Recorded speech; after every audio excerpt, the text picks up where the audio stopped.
আমার আজকের আলোচনার বিষয়। বাংলাদেশের নবনির্বাচিত প্রধানমন্ত্রী তারেক রহমান যে খুব শিগগিরই আওয়ামী লীগের জন্য যথেষ্ট পরিসর তৈরি করে দেবেন রাজনৈতিক কার্যক্রমে ফিরে আসার, সে বার্তা দিতে তিনি সম্ভবত একেবারেই রাগঢাক করতে চাইছেন না।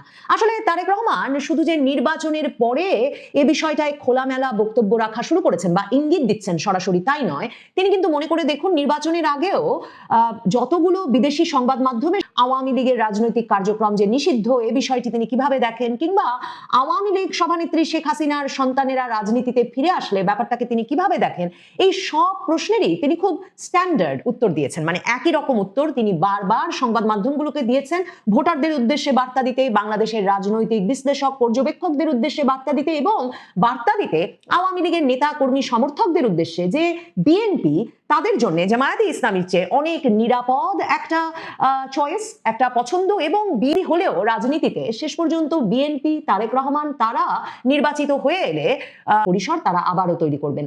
টাইম ম্যাগাজিন, বিশ্বের সবচেয়ে প্রভাবশালী সাময়িকী, তার সঙ্গে যখন তারেক রহমান সাক্ষাৎকার দিয়েছেন এবং তাকে যখন সাংবাদিক প্রশ্ন করেছিলেন আওয়ামী লীগের ওপরকার নিষেধাজ্ঞা প্রসঙ্গে, সাংবাদিক লিখেছিলেন যে তিনি সরাসরি সে প্রশ্নের উত্তর দিতে রাজি হন নাই, কিন্তু তিনি সরাসরি এ কথাটা বলেছেন যে তারেক রহমান বলেছেন যে তিনি কোনো রাজনৈতিক দলের ওপরেই নিষেধাজ্ঞা দেওয়ার বিষয়ে বিশ্বাস করেন না। এ বিষয়ে তার একটা আদর্শিক অবস্থান আছে। একটি দলকে নিষিদ্ধ করা হয় তাহলে মনে রাখতে হবে কালকে তার দল অর্থাৎ বিএনপিকেও সেই একইভাবে নিষিদ্ধ করে ফেলা যায়। এমনকি 2024-এর ভয়াবহ রাজনৈতিক বিভক্তি এবং চাপের সময়ও যখন দোর্দণ্ড প্রতাপে হাসনাতরা দাপিয়ে বেড়াচ্ছেন, তখনও কিন্তু বিএনপি তার জনশক্তি নিয়ে বা তার আওয়াজ এবং সমর্থন নিয়ে ওই যে আওয়ামী লীগকে 48 ঘন্টার মধ্যে নিষিদ্ধ করে ফেলতেই হবে সে দাবির সঙ্গে একমত হয়নি। কাজেই বিএনপি তার হত্যার পর প্রেসিডেন্ট জিয়ার সময়কার ভয়াবহ প্রতিকূল পরিবেশেই কিন্তু আওয়ামী লীগ আবার পুনর্গঠিত হতে পারে। আবার মনে রাখতে হবে সেই প্রেসিডেন্ট জিয়ার আমলেই স্বাধীনতা যুদ্ধের পর নিষিদ্ধ ঘোষিত জামায়াতে ইসলামী, ছাত্র শিবির, তারাও আবার রাজনীতিতে ফিরে আসার অনুমোদন পায়, দেশে ফিরে আসেন এমনকি গোলাম আজম পর্যন্ত। কাজেই বিএনপির এই আদর্শিক অবস্থান কিন্তু প্রেসিডেন্ট জিয়ার আমলের, যে তারা কোনো দলের ওপরেই রাজনৈতিক নিষেধাজ্ঞা আরোপ করে না, সকল মত পথের ব্যক্তিকেই তারা রাজনীতি করতে দেয়। কাজেই তারেক রহমানের জন্য এই অবস্থান নেওয়াটা সেভাবে বিএনপির রাজনৈতিক দিক থেকে দেখলে সেভাবে অস্বস্তিকর নয়। আর তারেক রহমান জানেন যে 2024-এর আগস্ট তার দলকেও মাইনাস করে ফেলার যে সর্বাত্মক এক রকমের প্রচেষ্টা, ষড়যন্ত্র চলছিল, রাজপথে তো বলা হচ্ছিল ফ্যাসিবাদ বিদায় করেছি, এবার চাঁদাবাজ বিদায় করব, হাসিনাকে তাড়িয়েছি, তারেক রহমানকেও দেশে আসতে দেব না, হাসিনাকে তাড়িয়েছি, বিএনপিকেও বাংলাদেশ থেকে পালাতে বাধ্য করব, এসব কথা তো এমনকি নির্বাচনী জনসভায় ভোটের আগের দিন পর্যন্ত হয়েছে। সে অবস্থায় তারেক রহমান জানেন যে যেই -2 পরিকল্পনা সেই 2007 থেকে চলছে, তাতে তাকে তো এক রকমের সমঝোতায় এসে এবং তিনি কি আলাদা রাজনীতি তৈরি করবেন সেসব বিষয়ে এক রকমের প্রতিশ্রুতি দিয়ে কিভাবে বাংলাদেশে শান্তি আনবেন, স্থিতিশীলতা আনবেন, সেসব বিষয়ে এক রকমের সুস্পষ্ট বার্তা প্রতিশ্রুতি দিয়ে তবে তাকে দেশে ফিরতে হয়েছে। আর তিনি যাদের গুপ্ত বলেন, এই জামায়াতে ইসলামী কিংবা সিদ্ধান্ত নিয়ে সংবিধান সংস্কার পরিষদের শপথ না নেওয়ায় বিএনপির এমপিরা এবং জুলাই সনদটা ঝুলে পড়ার পর তারা যেমন অসন্তুষ্ট হয়ে আছেন এবং এখন জামায়াতের আমির রাস্তা ঝাড়ু দিয়ে সময় ক্ষেপণ করছেন বটে, কিন্তু রোজার পর যখন বাংলাদেশে আবার নাকি আন্দোলনের মৌসুম, একটা ঐতিহাসিকভাবে আন্দোলনের মৌসুম, সে সময় থেকেই এই বিরোধী দল যে আবারও এক রকমের চাঙা হয়ে উঠবে, তাদের জায়গা ক্ষমতায় আবারও নিশ্চিত করতে, তারা তো 18 মাস ধরে ক্ষমতায় ছিল সরকার, তাকে যে সংসদে, রাজপথে, সরকারে কোথাও তারা শান্তিতে থাকতে দেবে না, তিনি যদি রাজনৈতিক সমীকরণটা পাল্টে না ফেলেন, তিনি যদি জোর জবরদস্তির রাজনীতি শেষ না করেন। ভিডিওটি না টেনে সম্পূর্ণ দেখার অনুরোধ রইল। আর যারা আমার চ্যানেলটি এখনো সাবস্ক্রাইব করেনি, সাবস্ক্রাইব করে নেবেন। এখন মূল ভিডিওটি দেখুন।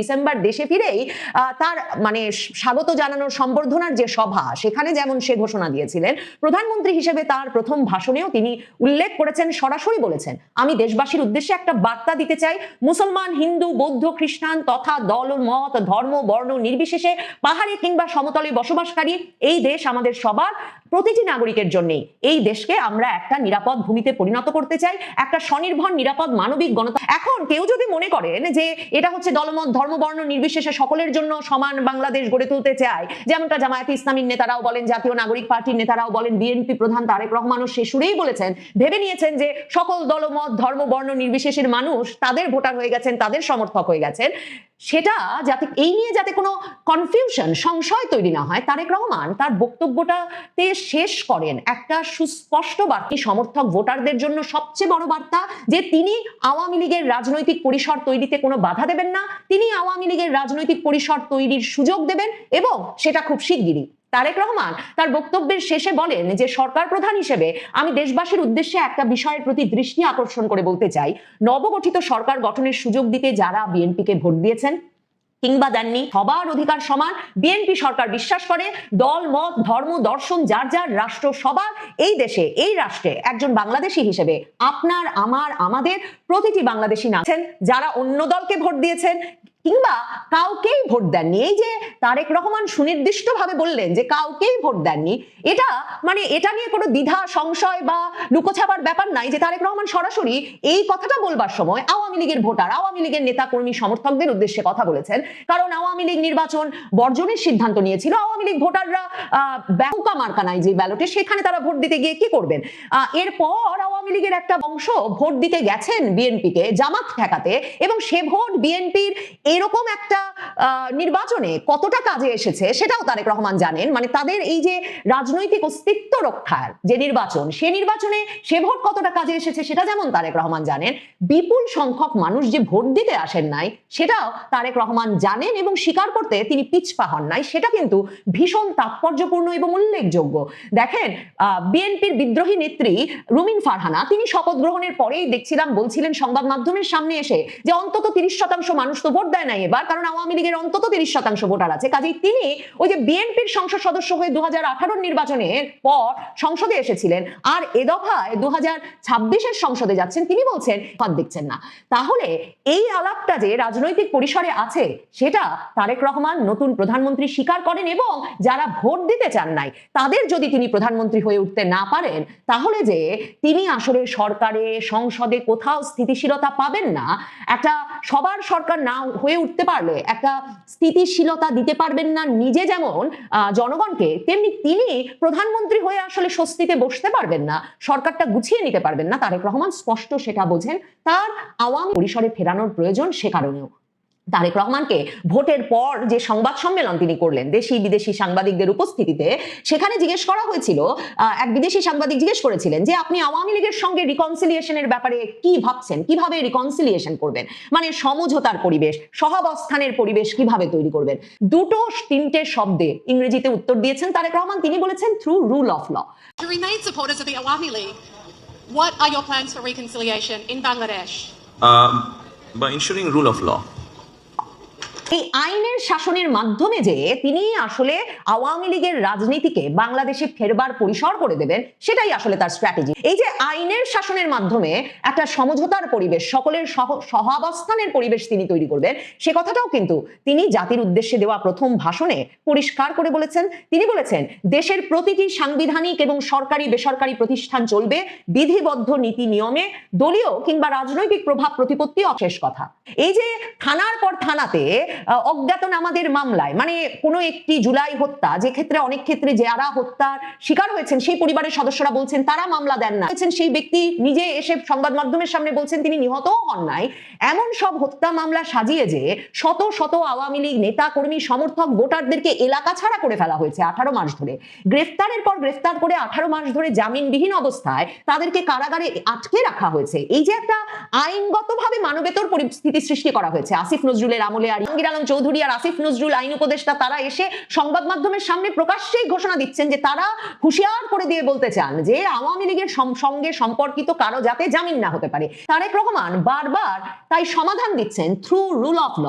তার মানে একদিকে আদালতে জামিন হওয়া শুরু হবে, এরই মধ্যে জামিন পেয়েছেন, এটা একেবারে তিনি বলছেন থ্রু রুল অফ ল, তার মানে মিথ্যা মামলার অবসান হবে। খুলনায় হত্যার মামলায় ঢাকার কোনো একটি ওয়ার্ডের সব আওয়ামী লীগ নেতাদের মামলা দিয়ে রাখা হয়েছে, এমন যে সব উদ্দেশ্যমূলক মামলা সেসবের অবসান ঘটবে, এবং অন্যদিকে বিচারের মতো বিচার চলতে থাকবে। কিন্তু আওয়ামী লীগ আমলে বিএনপি নেতারা যেমন মানে এক একজনের বিরুদ্ধে শতাধিক মামলা থেকেছে, কিন্তু তারা গ্রেফতার হয়েছেন, জামিন পেয়েছেন, গ্রেফতার হয়েছেন, জামিন পেয়েছেন, আদালতে হাজিরা দিয়েছেন, মাসের মাসের পর মাস, মাসের পর মাস, কিন্তু জামিনে থেকেছেন।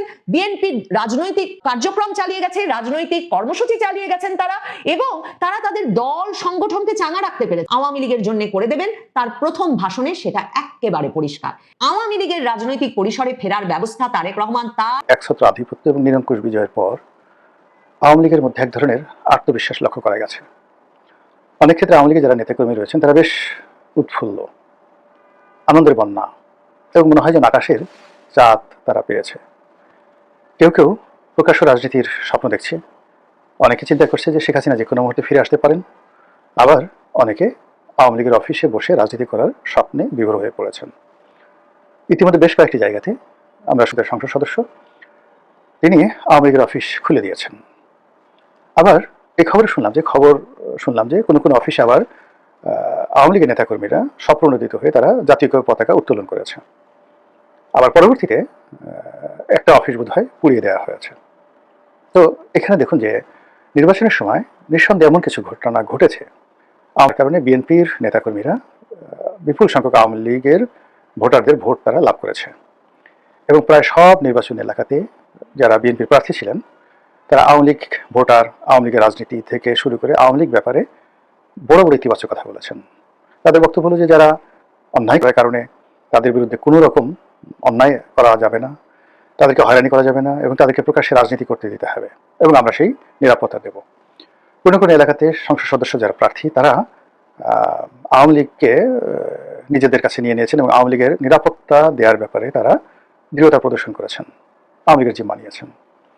নির্বাচনের পর আওয়ামী লীগের নেতাকর্মী সেই বিএনপির এক শ্রেণীর নেতাকর্মীর সঙ্গে একত্র হয়ে, বিএনপির মধ্যে যে গ্রুপ থাকে, দুটো গ্রুপ থাকে, তো একটা গ্রুপ আওয়ামী লীগের লোকের সাথে একত্র হয়ে তারা বিএনপির প্রতিপক্ষকে আচ্ছা মতো ঠ্যাঙ্গানি দিচ্ছে, এবং সেই ঠ্যাঙ্গানিতে বিএনপির যারা লোকজন তারা কান্নাকাটি করে রীতিমতো অস্থির, এবং তারা এখন না পারছে সহ্য করতে। কারণ হলো আওয়ামী লীগ একা মারেনি, বিএনপির যারা লোকজন আছে তারা আমাদের পিটুনি দিয়েছে। এটা যেখানে আওয়ামী লীগের বিদ্রোহী প্রার্থী হয়েছিল, না বিএনপির বিদ্রোহী প্রার্থী হয়েছিল, তো সেক্ষেত্রে বিদ্রোহী প্রার্থী যদি বিজয়ী হয়ে থাকে তাহলে ধানের শীষের প্রার্থীর সমর্থকদেরকে মার দিচ্ছে, আর ধানের শীষের প্রার্থী যদি বিজয়ী হয়ে থাকে তাহলে বিদ্রোহী প্রার্থীর যারা লোকজন রয়েছে তাদেরকে মারধর করছে।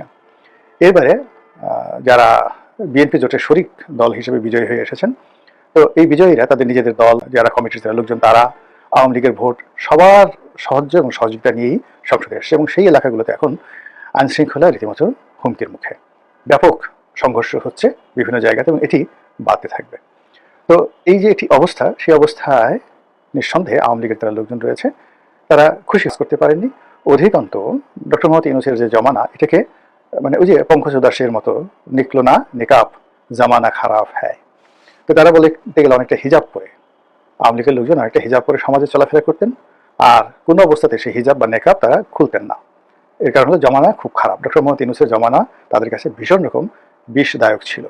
ফলে যে কোনো মূল্যে তারা ডক্টর মোহাম্মদ ইউনূসকে হটানোর জন্য বিএনপিকে সাহায্য করেছে, সহযোগিতা করেছে, এটা এখন একটা ওপেন সিক্রেট। তো কাজেই বিএনপি যখন বিজয়ী হয়েছে তখন তারা বিএনপির কাছে চাচ্ছে যে প্রতিদান চাচ্ছে। তো এই গেল দেশের অভ্যন্তরীণ রাজনীতি, আওয়ামী লীগের যে সমঝোতা এবং নির্বাচন পরবর্তী সময় বিএনপি এবং আওয়ামী লীগের এই সখ্যতাকে নিয়ে দেশের স্থানীয় রাজনীতি এটা কেমন চলছে তার একটি প্রাথমিক যাকে বলা হয় জরিপ। এর বাইরে যেটি হবে আগামীতে সেটি আরও ভয়াবহ। যে সকল আসনে জামাত জয়লাভ করেছে সে সকল আসনে জামাতের সঙ্গে আওয়ামী লীগের লোকের সখ্যতা হবে। সেটা সেই কাজগুলো হলো চাঁদাবাজি, মাস্তানি, রাহাজানি। তো এগুলো করে পুরো সমাজের যে নিয়ন্ত্রণ তাদের হাতে। আর যেহেতু তারা টাকা পয়সা কালেকশন করছে, থানা পুলিশের যে সকল দুর্বৃত্ত রয়েছে, যে সকল বাজে লোক রয়েছে, তাদের সঙ্গে এই ধরনের চাঁদাবাজদের একটা ভালো সম্পর্ক থাকে, ভাগাভাগি, বিচার সালিশ সবকিছু। তো সেক্ষেত্রে যিনি জামাতের সংসদ সদস্য, যে চলমান যে দখল বাণিজ্য, চাঁদাবাজি, মাস্তানি, এগুলোর বিরুদ্ধে তিনি কিছুই করতে পারবেন না। তো সেই ক্ষেত্রে যারা একটু স্মার্ট, চালাক, তারা করবেন কি, প্রশাসনের সাহায্য এবং সহযোগিতা নিয়ে ব্যাপক মাত্রায় আওয়ামী লীগ নেতাকর্মীদেরকে পুনর্বাসিত করার চেষ্টা করবেন। এবং আওয়ামী লীগ একত্র হয়, তার সঙ্গে যদি জামাতের এমপি সাহেব থাকেন, তো সেখানে জামাত এবং আওয়ামী লীগ খুব দ্রুত জনপ্রিয় হয়ে উঠবে। এবং তারা কি করবে, বিভিন্ন জায়গাতে স্টিয়ারিং কমিটি করবে, চাঁদাবাজ প্রতিরোধ স্টিয়ারিং কমিটি, তারপর দুর্নীতি প্রতিরোধ স্টিয়ারিং কমিটি, শান্তি শৃঙ্খলা এই কমিটির সঙ্গে মুসল্লিরা থাকবে, ইমামরা থাকবে, শিক্ষকরা থাকবে, আওয়ামী লীগের নেতাকর্মীরা থাকবে, এবং ভালো আওয়ামী লীগের বদমাশগুলো নয়, ভালো নেতাকর্মীরা থাকবে, এবং জামাতের লোকজন থাকবে। ফলে যে একটা সামাজিক বিপ্লব শুরু হয়ে যাবে, সেই বিপ্লবে জামাত এবং আওয়ামী লীগ তারা অনেকটা এগিয়ে যাবে, যে এলাকাতে বিএনপির পরিবর্তে আওয়ামী লীগের লোকজন বিএনপির পরিবর্তে যে অবস্থা হবে। তো কাজে আগামীতে যে সংসদের ভিতরে রাজনীতি হচ্ছে, সংসদের বাইরে রাজনীতি হচ্ছে, পথে ঘাটে মাঠে দূতাবাসগুলোতে যা কিছু হচ্ছে, সব জায়গাতেই অনিবার্য হিসেবে আওয়ামী লীগ চলে আসবে, বিএনপির সাহায্যকারী শক্তি হিসেবে, জামাতের সাহায্যকারী শক্তি হিসেবে, এবং অন্যান্য যে সকল ছোট ছোট বিএনপির ধানের শীষ নিয়ে বা বিএনপির সমর্থন নিয়ে বা সংসদ সদস্য হয়েছে, তাদেরকেও আওয়ামী লীগের সহযোগিতা নিতে হবে এলাকায় মুভমেন্ট করার জন্য। এর কারণ হলো যে বিএনপি এখন যে সুযোগগুলো ভোগ করছে গত 17 মাসে, যেটা কন্টিনিউ আছে, এটা তারা জীবনে কোনো অবস্থাতে ছাড়বে না। এমনকি তাদের যদি জেলে যেতে হয়, তাদের বিরুদ্ধে যদি সেই আবার তারা এই কাজ থেকে সহজে বিরত হবে না। এর কারণ হলো এগুলো নগদ ধান্দা পানির ব্যাপার, মাল পানির ব্যাপার। এক একটি এলাকাতে, যেমন কারণবাজার এলাকাতে শোনা কথা, ডেলি কয়েকশো কোটি টাকার, আল্লাহ মাফ করুক, আমি 1 কোটি টাকাও একসাথে দেখিনি কখনো। তো কয়েকশো কোটি টাকা, এখানে একটা জিনিস বলে রাখা ভালো, আমি কিন্তু মানে 1 কোটি টাকা রেখে আমার হয়নি, ট্রানজাকশন হয়েছে, বহু ট্রানজাকশন হয়েছে। হয়তো আমার সহায় সম্পত্তি বিক্রি করলে বা একত্রে করলে কয়েক শত কোটি টাকা হবে। আল্লাহ আমাকে সেই এমপি হওয়ার অনেক আগে, আজ থেকে 25 বছর আগে, সেই 100 কোটি টাকার মালিক করেছেন।